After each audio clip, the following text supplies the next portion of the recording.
Sempre anda cansada. Cantas casas que están solas. Niñas moi pouco te ocupan lavadoras.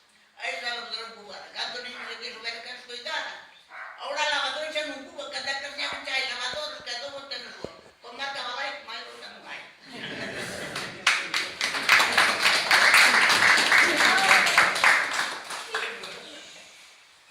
Xente grande, non estamos.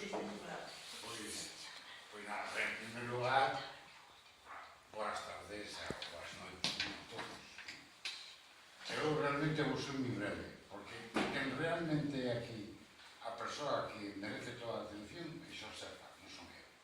E disculpen as outras persoas desta mesa, pero creo que están na mesma situación que eu. É dicir, que quen é a persoa a que temos que atender. Como mi velhinho, moito che pode dar. Niño, moito che pode traballar.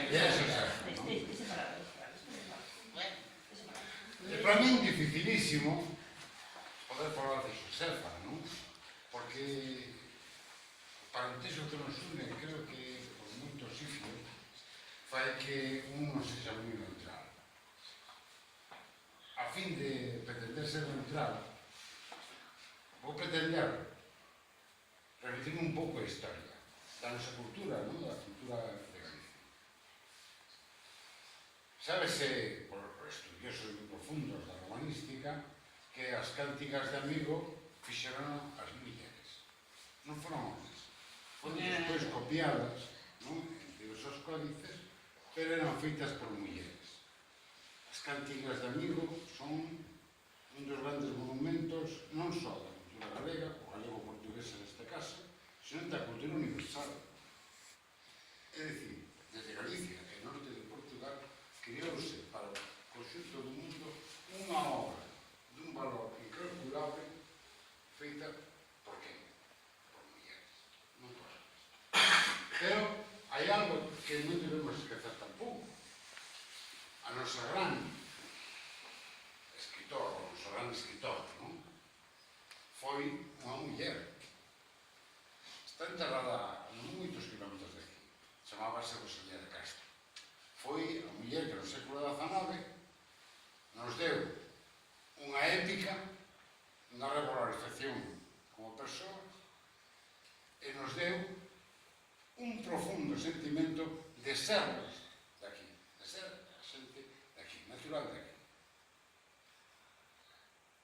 Toda esa xeira inmensa, felizmente, cantas poetisas como Xosefa de Cando non se terán perdido ao longo dos séculos, ni se sabe.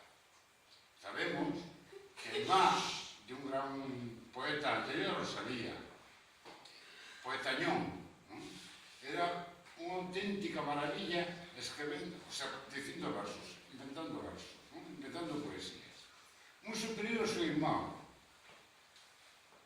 o que a fortuna que non tuvo ela, e que si tuvo o seu irmão, de ter un biógrafo que biografara a vida de Añón Paz e que recollera os seus poemas. O da muller quedou relegado.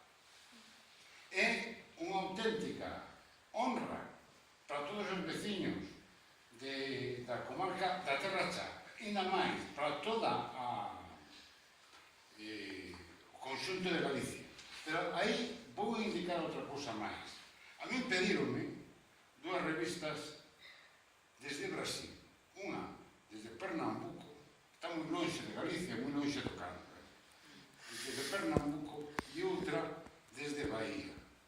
Para que enviares este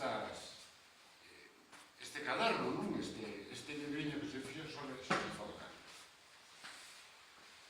Cal é o sentido de todo isto? O sentido é que é universal, cruza todo o mar Atlántico, chega a Pernambuco, no norte de Brasil, no nordeste de Brasil, chega a Bahía, no centro de Brasil, que vai chegar a de Xosefa. Non falada, non tan como que supoño que estarían encantados de poder escoitar como estamos encantados todos e se nos cae a baba, a mí polo menos, non? Sino na palabra escrita. Si alguén non houvese recollido todo isto e houvese posto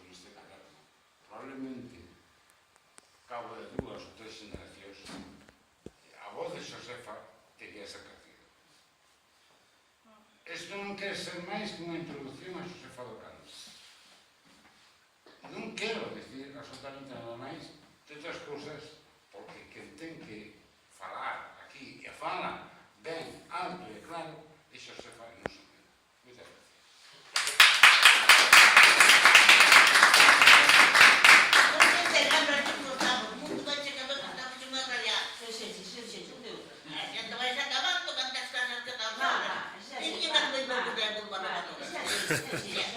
son eu. Moitas gracias.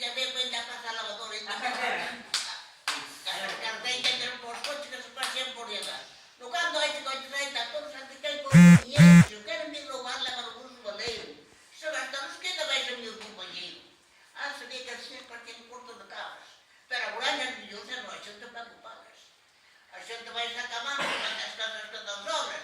E viñen moi pouco